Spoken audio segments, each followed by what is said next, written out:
La Casa del Lúculo o El Arte de Comer, Nueva Fisiología del Gusto, de Julio Camba. Lectura de Eduardo Figueroa. Pescados de mar. El fresco. En casi todo el interior de Castilla, al pescado se le llama fresco, pero no al pescado fresco, sino al pescado podrido. ¿Quién conoce el pescado fresco en pueblos que están a 500 o 600 kilómetros de la costa y a 100 o 150 del ferrocarril? Toda la pesca marítima llega a esos lugares en un estado tal de putrefacción que el gourmet chino más delicado no tendría reparo alguno que ponerle, y en esta putrefacción es, precisamente, en lo que se conoce su frescura. El bacalao, en efecto, o la mojama no se corrompen, y de aquí que el pescado podrido se le llame fresco para distinguirlo de los pescados curados.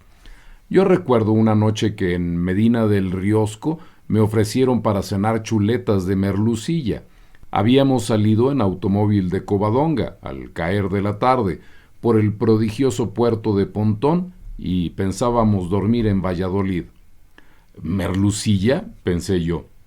Bueno, probablemente se tratará de alguna merluza de secano, pescada en ese río sin agua que le da nombre al pueblo. Venga la merlucilla. Pero antes de que la merlucilla compareciese, ya el olor nos la había anunciado. Era una pescadilla gaditana que, después del penoso viaje en un tren de mercancías a Madrid, donde no pudo la pobre encontrar acomodo, había llegado en diligencia a Medina de Riosco, a ver si ahí tenía mejor fortuna. Nos levantamos como un solo hombre y, con un pretexto cualquiera, nos fuimos hacia el coche. ¿Qué? ¿Es que no van ustedes a tomar el fresco?, nos preguntó el mesonero. Por lo visto, exclamó un huésped que había oído nuestros comentarios, prefieren irse a tomarlo a la carretera. Las sardinas. Preveo que voy a quedar muy mal. En todos los libros de cocina, al llegar al capítulo de los pescados de mar, se encarece ante todo la finura del lenguado, la delicadeza del rodaballo, etc. Por mi parte no tengo nada que decir en contra de estos estimables acantopterigios que pueden ponerse en todas las mesas, así como las novelas de don Ricardo León pueden ponerse en todas las bibliotecas. Son pescados muy ricos, sin duda alguna, pero no creo que ninguno de ellos logre inspirar jamás una verdadera pasión. ¿Se imaginan ustedes a alguien, por ejemplo, cometiendo una estafa para comer lenguado o rodaballo? Pues bien, yo, cajero hipotético de una sociedad cualesquiera, sería capaz de fugarme un día con los fondos confiados a mi custodia, nada más que para irme a un puerto y atracarme de sardinas. Una sardina, una sola, es todo el mar, a pesar de lo cual yo le recomendaré al lector que no se coma nunca menos de una docena, pero vea cómo las come, dónde las come y con quién las come. No se trata precisamente de un manjar de buena compañía, sino más bien de eso que los franceses llaman un petit plat canaille. No es para tomar en el hogar con la madre virtuosa de nuestros hijos, sino fuera con la amiga golfa y escandalosa. Las personas que se hayan unido alguna vez en el acto de comer sardinas ya no podrán respetarse nunca mutuamente, y cuando usted, querido lector, quiera organizar una sardinada, procure elegir bien a sus cómplices. Yo suelo comer sardinas todos los años en Galicia, donde me las asa Pepe Roig, el boticario de Villanueva de Arosa. Si usted quisiera que Pepe Roig le confeccionase unas píldoras, yo le daría con mucho gusto una recomendación para él, pero si quiere que le hace unas sardinas, no le hace a usted falta recomendación alguna. Todos los días durante el verano le llegan a Pepe Roig gentes de Cambados, de Pontevedra, de La Puebla y de Portosín, que, atraídos por su fama de batel de las sardinas, van a rogarle que le hace algunas, y no se sabe de nadie que haya hecho el viaje en balde. Pepe consigue siempre las sardinas, busca luego casos, palabra vernácula con que se designan los suros o raspas de las espigas de maíz, coge las parrillas y se mete enseguida a la faena. Las mejores sardinas, en opinión de Pepe Roig, son las del jeito, un arte catalana que se introdujo en Galicia durante el reinado de Carlos III y contra la que protestaron todos los mareantes del litoral. Las otras artes cogen indistintamente sardinas de varios tamaños y alteran su sabor con el engado de que sirven para traerlas, pero el jeito no. El jeito es una red que se coloca como un muro al paso de un banco de sardinas con unos corchos arriba y unos plomos abajo. Las sardinas demasiado pequeñas meten la cabeza en la malla, pasan luego el cuerpo y se encuentran acto seguido en el otro lado, libres y felices, hasta que crezcan y se pongan más apetitosas.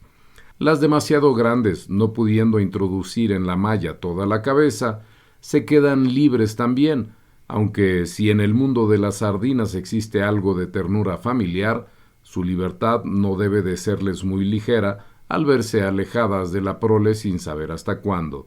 Y eliminadas así las tobilleras y las jamonas, solo quedan en la red aquellas sardinas que tienen la edad y el tamaño requeridos. Quedan presas por la galarda y al debatirse y desangrarse, depuran considerablemente su sabor. Cuando estas sardinas llegan al puerto, se las echa encima una verdadera montaña de sal y se las deja así 2 o 3 horas. Mientras tanto, una mujer ha preparado los cachelos, o sea, patatas cocidas con unto y laurel, a las que no se les quita la piel hasta después de la cocción, y los carozos se han convertido en brasas. Y entonces es cuando entra en funciones Pepe Roy. Amorosamente va cogiendo las sardinas una por una y, como si las elevase a un puesto honorífico, las va colocando en las parrillas. Luego forma sobre el hogar un lecho de brasas, busca unas piedrecitas y sobre estas piedrecitas coloca las parrillas a la debida altura para que el pescado vaya asándose al romance, poco a poco y con el mínimo de calor. Tan pronto como una sardina está asada por un lado, el gran Pepe la vuelve sin hacerla nunca esperar por las otras y, cuando queda asada por los 2 lados, la coge delicadamente y se la ofrece a usted. Obsérvese que a estas sardinas no se les ha quitado la escama ni se les ha sacado la tripa. Pescadas unas horas antes, no habría habido más remedio que limpiarlas y entonces ya no serían buenas para asar, aunque serían excelentes para freír. La sardina asada supone una primera materia perfecta. 1 hora más en el barco o media hora menos de sal y el fracaso sería espantoso. Considero inútil advertir que la sardina asada no debe comerse nunca con tenedor. ¿Se imagina usted, querido lector, el espanto de una familia inglesa que, habiendo invitado a usted a comer en su casa, le viese llevarse los manjares a la boca con sus propios dedos? Pues ese espanto no sería nada comparado al que produciría en Villanueva si usted comiese allí con un tenedor las sardinas asadas. El tenedor dislacera de un modo brutal las carnes de la sardina y, aunque sea de plata, altera sus preciosas esencias. Nada de tenedor, por lo tanto.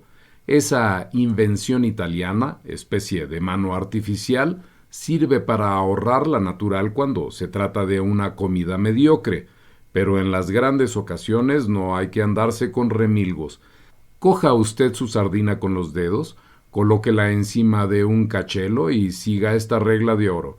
Para cada cachelo una sardina y para cada sardina un vaso de vino. Y si después de haberse tomado 12 de vasos de vino con 12 de cachelos y 12 de sardinas, no está usted satisfecho, tómese usted 12 más, pero no cometa el error de tomar otra cosa. En primer lugar, porque habrá tomado usted ya un alimento completo y, en segundo lugar, porque todo seguirá sabiéndole a usted a sardinas, como todo seguirá sabiéndole a sardinas por la noche y todo seguirá sabiéndole a sardinas al día siguiente. Sí, querido lector, las sardinas asadas saben muy bien, pero saben demasiado tiempo. Después de comerlas, uno tiene la sensación de haberse envilecido para toda la vida. El remordimiento y la vergüenza no nos abandonarán ya ni un momento y todos los perfumes de la Arabia serán insuficientes para purificar nuestras manos. Más o menos las sardinas se asan de igual manera desde el monte de Santa Tecla, en la desembocadura del Miño, hasta el puerto de Pasajes. Consignemos, sin embargo, una variante digna de los mayores elogios. la de las sardinas malagueñas en espetón. Se traza una circunferencia en la tierra, se excava un poco y se hace un lecho de brasas. Los espetones son de caña. En cada uno de ellos se ensartan algunas sardinas. Cuantas menos mejor. Luego se observa el viento, se toman los espetones y se clavan al borde del círculo ígneo. Las sardinas que se usan en Málaga para este asado, un verdadero asado al asador, digan lo que quiera Alejandro Dumas, son mucho más chicas y mucho menos grasientas que las del Atlántico y que las del Cantábrico, pero están riquísimas. Es costumbre asarlas y comerlas frente al Mediterráneo, mar cuya fauna, un poco desacreditada en general, se rehabilita en Málaga y el vino de Montilla las asienta admirablemente. El lenguado. Mi amor pasional por la sardina, cuya miseria reconozco a la vez que su grandeza, no bastaría ni con mucho a hacerme despreciar el lenguado. El lenguado es, quizás, el mejor de todos los pescados de mar, pero desconfiad de las imitaciones. No es que yo comparta la opinión de un amigo mío que sostiene que en La Coruña hay unas máquinas apisonadoras con las que convierte en lenguado a todos los peces. No, la falsificación se hace en el fondo mismo del mar, lejos de toda mirada humana, y la propia naturaleza es quien nos da el cambiazo. Visto el éxito enorme obtenido por el sabroso acantopterigio, una cantidad de peces insignificantes han adoptado la forma extraplana y, cuando el pescador echa sus redes para pescar lenguados, no es extraño que los gallos, las soyas, los rapantes, etc., se metan fraudulentamente en ella a ver si pasan de polizones. ¿Quién no tiene sus imitadores en este mundo, hermano lenguado? El lenguado se presta a preparaciones exquisitas.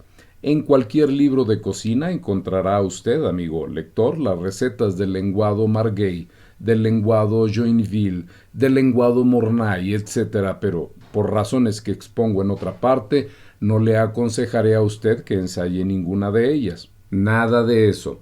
Coja usted un lenguado, un buen lenguado de 1 kilo, 100 gramos más o 100 gramos menos, pero no muchos menos. Los lenguados de este tamaño son los que llegan a Madrid con la carne en el debido punto de firmeza. Rebócelo usted con un poco de harina. Supongo, naturalmente, que su lenguado ya está limpio. Y fríalo usted en aceite. Buen aceite y mucho aceite. Tenga usted en cuenta que cuando se trata de freír, la cantidad de aceite es una de sus cualidades. Y tenga en cuenta otra cosa aún, que al decirle usted, no utilizo un recurso retórico con el que, igual que a usted, podría dirigirme a su cocinera o a su esposa, sino que es a usted, precisamente a quien me dirijo, en su concepto de pater familias. ¿Que jamás ha cogido usted una sartén en la mano?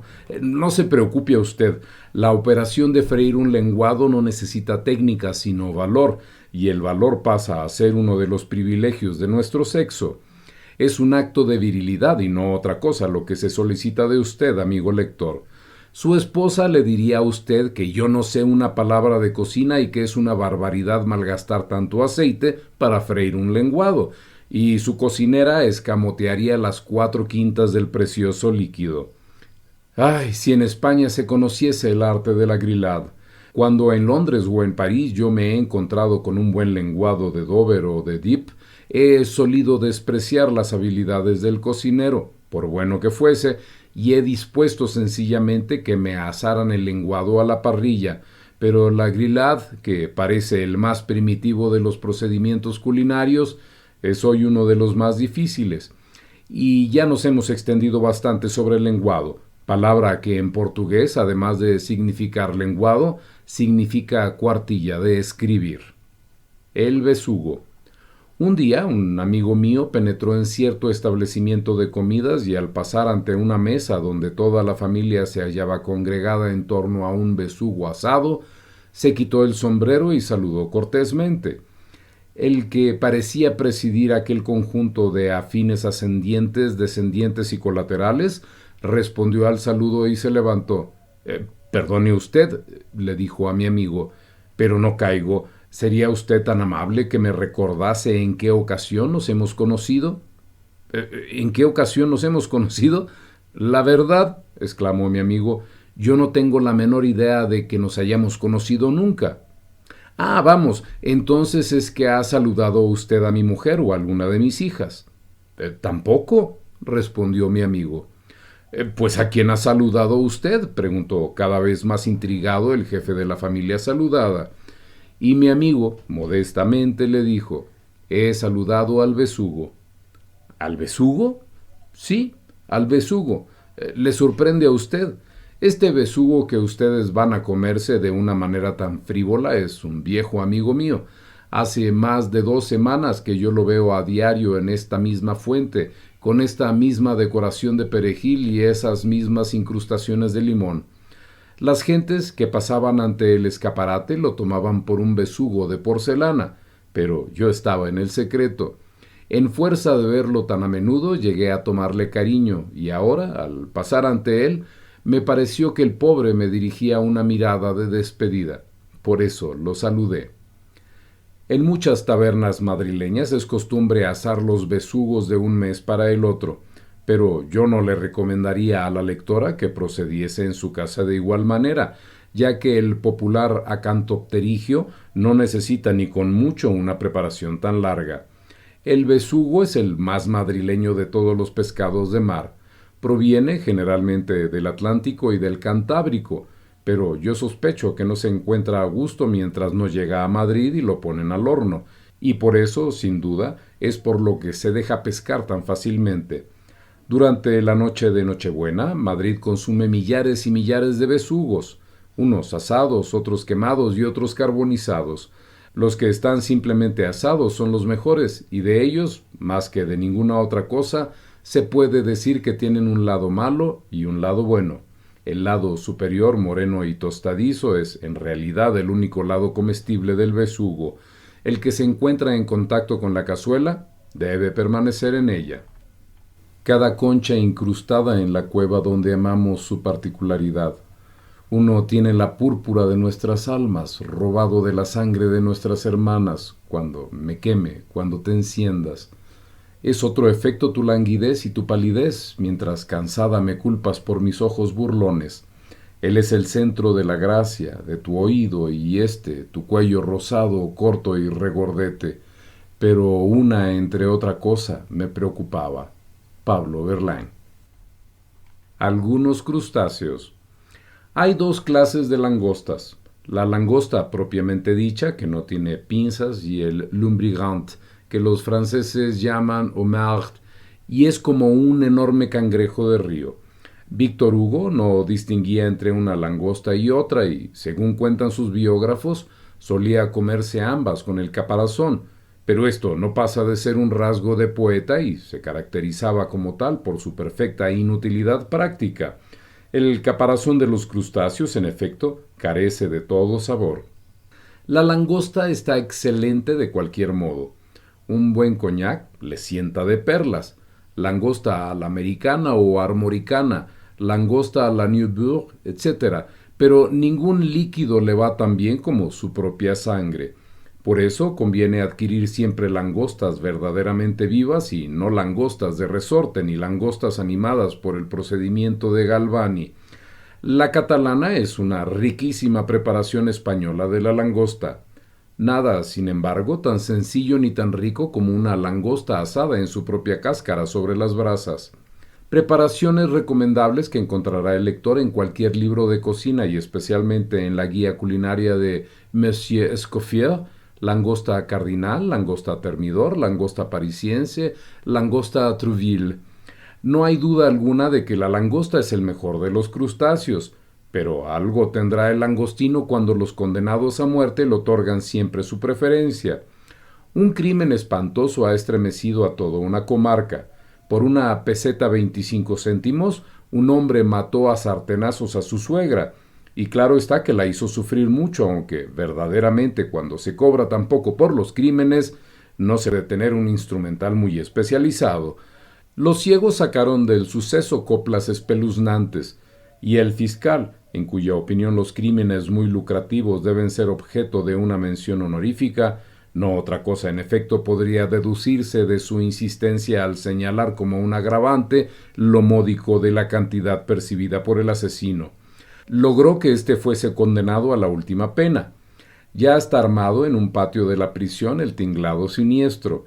Ya llegó, procedente de Burgos o de Madrid, ese terrible cirujano que amputa los miembros gangrenosos del cuerpo social. Un hermano de la paz y caridad se acerca al reo y le dice: Valor, hijo mío, la hora suprema se acerca para ti. Dentro de muy poco tiempo vas a purgar tu deuda con la sociedad y todo, por consiguiente, debe serte perdonado desde ahora. ¿Qué quieres? ¿Qué deseas? Puedes pedir lo que gustes. ¿Lo que guste?, precisa el reo. Lo que gustes, hijo mío. A los hombres que van a donde tú vas no se les niega nada. Pues quisiera, dice el reo, una ración de langostinos. No los he probado nunca, sabe usted, y francamente no espero tener ya otra ocasión de probarlos. Y entonces el hermano de la paz y caridad ve que está en presencia de un epicúreo, quien no mató a su suegra ni hizo renuncia de su propia vida por la peseta 25 céntimos de que hablaba tanto la acusación, sino para poder permitirse el lujo de comer langostinos una vez. Comer langostinos e poi morir. Los langostinos son el plato predilecto de las cupletistas principiantes y de los condenados a muerte finalizantes. Plato de debut y plato de retirada, pero créanme ustedes a mí, no vale la pena asesinar a nadie, ni siquiera dedicarse al teatro para comerlos, sobre todo mientras haya langostas. Mucho menos popular que la langosta es el langostino centollo, crustáceo sabrosísimo, sin embargo, aunque no tenga una gran finura. Los antiguos eligieron al centollo en símbolo de la prudencia y el consejo, porque siempre que muda el caparacho, este animal se oculta entre las algas. Menos cauto, el cangrejo cambia de coraza sin tomar precaución alguna, y de ahí el que en las mesas americanas abundan tanto estos deliciosos cangrejos en soft shell o cáscara blanda que no tienen desperdicio. Los madrileños conocen solamente una clase de cangrejos, la más reciente y la más ordinaria de todas. Estos cangrejos soportan sin quebranto 4 o 5 días de tren y si mañana subiesen todavía de precio nuestros transportes ferroviarios, lo mismo podrían venir a la corte por sus propios y numerosos pies desde las playas atlánticas, cantábricas o mediterráneas. La nécora, más aplastada y más peluda que el cangrejo vulgar, vale 100 veces más que él, y el buey, ese buey que se sirve en Scott en Prunier con el nombre de Dressed Crab, vale 1000. Algunos moluscos. Los mejores percebes son los percebes de uña, gordos y pequeños que se crían al embate de las olas en la parte de roca más expuesta al sol. En mi tierra, las mujeres no cuecen estos percebes más que durante el tiempo necesario para rezar un Padre Nuestro. Otros mariscos requieren un salve, otros un Ave María, etc. Como simples medidas cronológicas, igual daría el que estas preces se recitaran con fe que sin ella, pero está demostrado que no hay cocineras como las devotas ni cocina comparable a la de los países católicos. Algún influjo de orden espiritual deben, por tanto, de ejercer las oraciones en el arte culinario y, desde luego, unos percebes cocidos al reloj no podrán servirse nunca más que en esas mesas heterodoxas de los cafés madrileños. Percebes y almejas. He aquí los 2 moluscos más populares de Madrid. De las veneras o vieiras, en cambio, de las zarimoñas y berberechos, de los erizos y mejillones, de los linguerones o cuchillos y de tantos otros mariscos o frutas de mar, como dicen los italianos, no sabemos nada o casi nada. Y no hablemos de las ostras, aunque las de Puente Sampayo, en la Ría de Vigo, son, a juicio de un hombre tan poco nacionalista en cuestiones gastronómicas como yo, las mejores del mundo. A Madrid no llegan apenas más ostras que las portuguesas, cosa verdaderamente lamentable porque estas ostras portuguesas ni son portuguesas, lo que en último término nos importa muy poco, ni son ostras, lo que ya debe importarnos bastante más. Los naturalistas, en efecto, no describen a la portuguesa como ostrea, sino como grifea. La ostra portuguesa es enteramente distinta de todas las demás ostras, ya sean blancas, verdes o policromadas, y aquí hay que tomarla con una salsa muy fuerte para quitarle ese gusto a empaste dental que las caracteriza. No hablemos, pues, de la ostra perla, de los mariscos según unos y marisco de las perlas según otros. No hablemos de la ostra, pero hablemos de la vieira o concha de Santiago.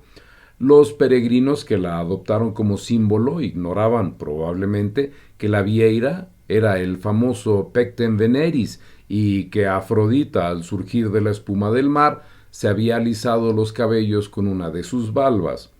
Hoy nuestra amiga Afrodita usa peines mucho más caros, pero si esta diosa voluble ha despreciado a la vieira por la tortuga, hay quien opina que el móvil fueron los celos. Tan blanca y tan rosa es la carne del delicioso marisco. La zamoriña se parece mucho a la vieira y el erizo no tiene apenas nada comestible. El erizo es un extracto de mar, un hálito de borrasca, una esencia de tempestades. Al primero que uno se come, la boca se le hace simplemente agua, se le hace agua de mar, con todos los olores y los sabores marinos, y después de tomarse 15 o 20 docenas, porque el tomar este marisco no es comer ni beber, sino respirar en pleno océano, la más fina langosta le sabrá a uno a galápago y las mejores almejas a neumático de automóvil. No hay marisco alguno que sintetice el mar de un modo tan perfecto como el erizo, pero ¿qué vamos a hacerle? A Madrid le basta con la mojama y el bacalao crudo. Si acaso una almeja con 2 gotas de salsa perris o un cangrejo con otras 2 en tintura de yodo, y si el mar es ancho, ancha es también la noble Castilla. Sería prolongar demasiado este capítulo hablar del berberecho, marisco abundantísimo, pero tan sabroso como si fuese muy raro. No quiero, sin embargo, dejar de describirles a ustedes lo que constituye uno de mis deportes favoritos, la pesca del linguerión, cuchillo, navaja o como quiera llamársele. Cuando baja la marea, este cauto molusco se hunde en la arena a unos 15 o 20 centímetros de profundidad y ahí espera tranquilamente a que la marea suba. Un agujerito muy pequeño indica su escondrijo y, aunque bastaría escarbar un poco para llegar hasta el linguerión, más vale que el linguerión salga. Todo se reduce a convencerlo de que ya subió la marea. Pero ¿cómo se lleva esta convicción al ánimo de un molusco tan desconfiado?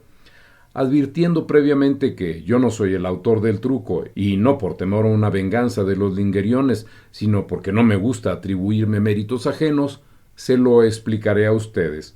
Basta con poner un grano de sal gorda sobre el pequeño orificio que ha dejado en la arena el linguerión. ¡Caramba! ¡Caramba! Dice el hombre. El hombre es el linguerión, al percibir las emanaciones de la sal. Juraría que era más temprano, pero ya está aquí la marea. Salgamos a ver a los amigos y a buscarnos la vida. Y cuando sale, usted le echa la mano, bien para comérselo o bien para volverlo a pescar al día siguiente. Yo llegué a desconcertar de tal modo a un pobre linguerión en fuerza de pescarlo durante todo un verano, que cuando subía la marea, el infeliz se creía que yo le había puesto un grano de sal, y cuando yo le ponía un grano de sal, se figuraba que había subido la marea. Perdida la confianza en su instinto, aquel desdichado linguerión se había convertido casi en un ser pensante y no acertaba ni por casualidad. Los lingueriones no tienen mala carne. Los mejillones la tienen muy sabrosa y apenas hay preparación de lenguado que no la utilice. La tortuga. Una cosa que no rejuvenece mucho al autor de este libro es el haber conocido en Londres el Ship and Turtle Restaurant, o restaurante del barco y la tortuga, que ya no existe. Siempre había a la vista del público alguna tortuga en el famoso establecimiento con un cartel donde se anunciaba la fecha de su ejecución. Por ejemplo, esta tortuga será matada mañana jueves, decía el cartel, y si usted pasaba al otro día por allí, podía ver que la sentencia se había cumplido y que en lugar de la tortuga del miércoles se le presentaba a la clientela otra, más grande o más chica, más tímida o más descarada, más modosa o más presumida, y de un humor más melancólico o de un carácter más alegre y jovial. Era preferible, sin embargo, penetrar en el comedor y comprobar la muerte del quelonio, tomándolo en forma de sopa. La sopa de tortuga no tiene par en el mundo, pero cuesta un dineral, y por eso uno solo podría tomarla allí de higos a brevas cuando iba a la City a negociar cualquier chequecillo. El Chip and Turtle era el restaurante de los grandes piratas, dominadores del mar, navieros y armadores, hombres de acción y de presa, gentes de fuerte garra y poderosa mandíbula. 15 men on the dead man's chest, yah-ho-ho, and a bottle of rum. Drink the devil and dumb for the rest, yah-ho-ho, and the bottle of rum. Pero dejemos por ahora el ron, aunque en el Chip and Turtles lo había verdaderamente venerable, y volvamos a la sopa de tortuga. Hay una falsa tortuga que los ingleses llaman mock turtle, tortuga humorística o burlona, y que no es otra cosa que la cabeza de ternera. Con esta tortuga fementida se hace una sopa excelente, pero si quiere usted, amigo lector, tomarse algún día una de esas sopas que resucitan a un muerto, cómprese, cueste lo que cueste, una tortuga verdadera de 150 a 200 kilos y désela a su cocinera, quien después de haberla condimentado podrá hacer con ella diversos objetos de bisutería. En los buenos restaurantes suelen hacer la sopa de tortuga con tortuga cruda, que ponen previamente de remojo y muerto el Chip and Turtles. Yo ignoro si queda ya en el mundo algún sitio donde se pueda tomar la sopa de tortuga auténtica. Los norteamericanos se dedican desde hace tiempo al cultivo de tortugas terrestres en granjas especializadas, pero hay que desconfiar de esta industria, que todo lo hace en serie y al por mayor. Yo he tomado varias veces en los Estados Unidos la clásica Tortoise and the Half Shell y siempre me ha sabido un poco a goma de mascar. Las tortugas norteamericanas llegan a pesar 300 y 400 libras en 7 u 8 años, y este no es el paso a que debe avanzar por la vida una tortuga que se respete. Los piratas del Chip and Turtle no admitían para sus sopas más que tortugas centenarias, tortugas de 150 a 200 años, que habían conocido al capitán Kidd, y esas tortugas eran, con respecto a las norteamericanas, lo que un Rolls Royce con relación a un Ford. Y ya sé la pregunta que me van a hacer ustedes, si el Galápago madrileño no daría también una buena sopita, pero la verdad, todavía no me he decidido a probarlo. Nuestro Coquinum Forum. La mejor casa de comidas que había en Madrid cuando Alejandro Dumas visitó nuestra capital, octubre de 1846, era la de un italiano llamado Lardi. En Italia, donde se come mal, dice Alejandro Dumas, los buenos cocineros son franceses. En España, donde no se come, los buenos cocineros son italianos. Es decir, que según Dumas, Lardi no era un buen cocinero más que para España, y a lo sumo quizás lo fuese también por Le Maroc. Alejandro Dumas murió en el año 70 y por la misma fecha, poco más o menos, murió también el primitivo Lardi. Dumas hijo continuó como pudo la tradición literaria de su casa, y Lardi II mantuvo a su vez la tradición culinaria de la suya. Y hoy, desaparecida ya del mundo de la literatura la casa de Dumas, la casa Lardi libre de toda crítica, sigue ostentando en Madrid el cetro de la cocina. Pero no es mi propósito hablar aquí de ningún restaurante determinado, sino de nuestros restaurantes en general. Dejemos de momento a un lado los restaurantes extranjeros que en Madrid no solo son italianos, sino que, con bastante frecuencia son también alemanes. Dejemos asimismo los restaurantes a precio fijo de los grandes hoteles, donde se nos sirve una comida que suele pasar por francesa, pero que en realidad carece de patria. Es una comida hecha en esperanto y no en ningún idioma natural. Las gentes que la toman pueden ser cosmopolitas en conjunto, pero individualmente todas ellas han nacido en alguna parte. En cambio, las legumbres no parecen haber nacido en parte ninguna. Ni por casualidad conservan nunca el acento de su tierra, y cuando uno encuentra en ellas un sabor a lata, no puede por menos de agradecerlo. Ese sabor, al fin y al cabo, nos demuestra que aún estamos en este mundo y no en Marte ni en la Luna, cosa que habríamos comenzado a pensar muy seriamente. Y eliminados los restaurantes extranjeros y cosmopolitas, quedan los verdaderamente madrileños, es decir, los vascos, los andaluces, los burgaleses, los asturianos, etcétera, etcétera. A veces, cuando en uno de estos restaurantes yo le he preguntado al camarero si las truchas, pongamos por caso, están frescas, Mis amigos se han echado a reír. Pero alma de Dios, ¿qué te va a decir el camarero?, han exclamado. ¿No comprendes que el hombre tiene que defender su mercancía? Tal es, en términos generales, el criterio de nuestro público de restaurante, y ya se sabe que los pueblos tienen siempre los gobiernos y los restaurantes que se merecen. ¿Que el camarero debe defender su mercancía? Yo creo que sobre todo debe defender su clientela. Ante el cliente, el camarero representa al dueño del restaurante, pero ante el dueño del restaurante representa al cliente. El dueño del restaurante es quien le da el empleo, pero el público es quien lo sostiene en él, y cuando el camarero cuenta con una clientela personal, no es fácil que lo echen a la calle por revelar el secreto de unas truchas averiadas. Al contrario, un patrón conocedor de su negocio lo despediría más bien por no haberlo revelado, perdiendo con esta excesiva discreción la confianza de la parroquia.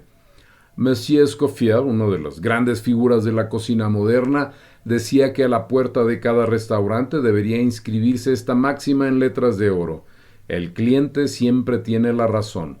Sobre las puertas de los restaurantes madrileños a mí me parece, en cambio, leer esta otra sentencia en letras de calderilla: el cliente no tiene razón nunca. Y es que en realidad los restaurantes de Madrid no cuentan jamás con el cliente, el cual más bien parece estorbarles que convenirles.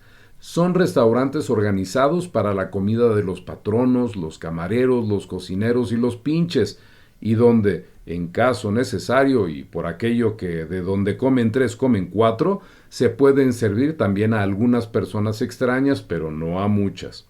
No, tan pronto como en cualquiera de nuestros restaurantes se ocupa la mitad de las mesas, la comida toma ante el parroquiano todos los caracteres de una aventura temeraria y no existe posibilidad de reclamación.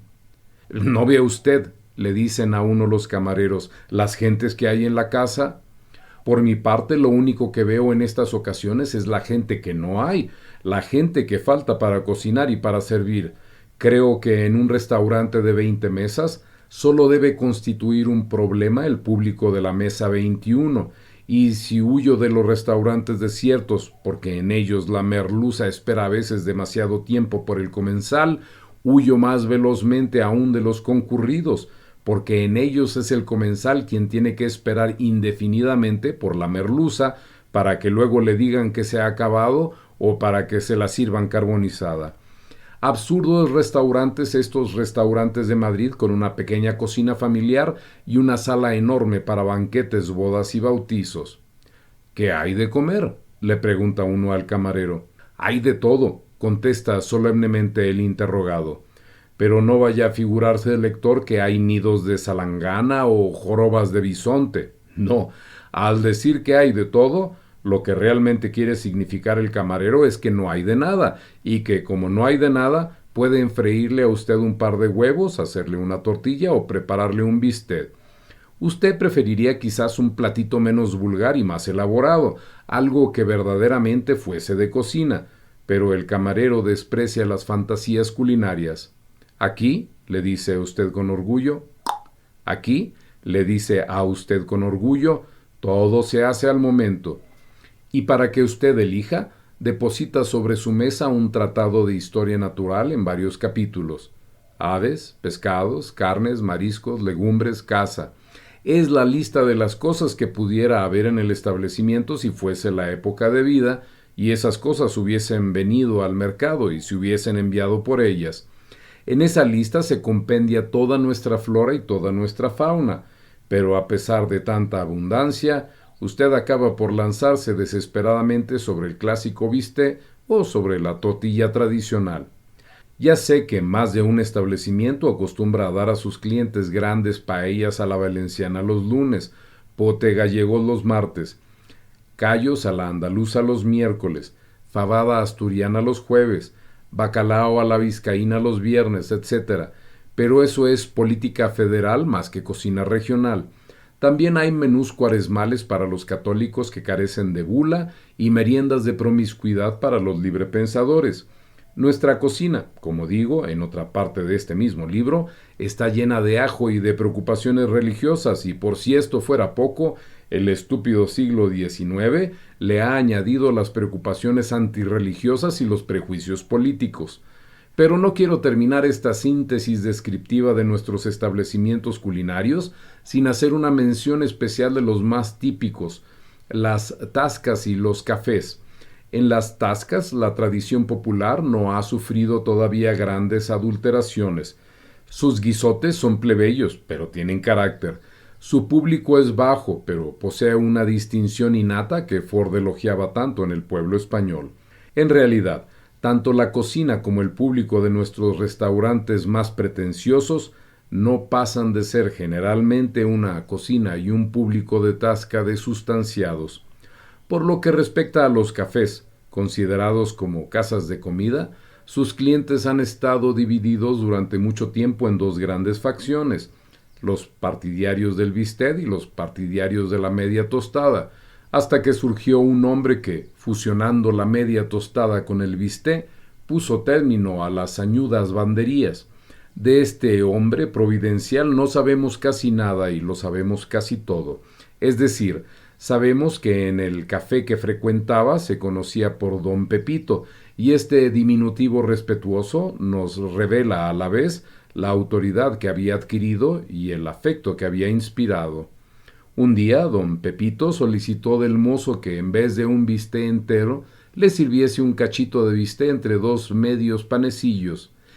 «Estoy un poco desganado», le dijo al mozo. «Un bistec entero me sentaría mal». «No faltaba más, don Pepito», le contestó el mozo. «Lo que usted quiera». La combinación resultó buena y a los pocos días se había hecho popular en todo el café. «¿No podrías traerme un bistecito de esos que suele tomar aquel señor?», le decía un parroquiano al camarero. «¿Qué señor? ¿Don Pepito?» «Sí, tráeme un don Pepito, anda, y a ver si está bien jugoso». Y a aquellos bistecs diminutos se les denomina desde entonces con el diminutivo de su creador. Resumiendo, todas las comparaciones son odiosas, pero ¿cómo no va uno a pensar en otros países viendo que aquí constituyen todavía un lujo cosas tan elementales como el calentar los platos y el templar los vinos? Y si por una botella de vino de 2 pesetas, en la que el restaurante no asume responsabilidad alguna, le cobran a usted 5, ¿qué clase de langostinos serán esos que le venden a usted cocidos y con salsa tártara a 6 reales la ración?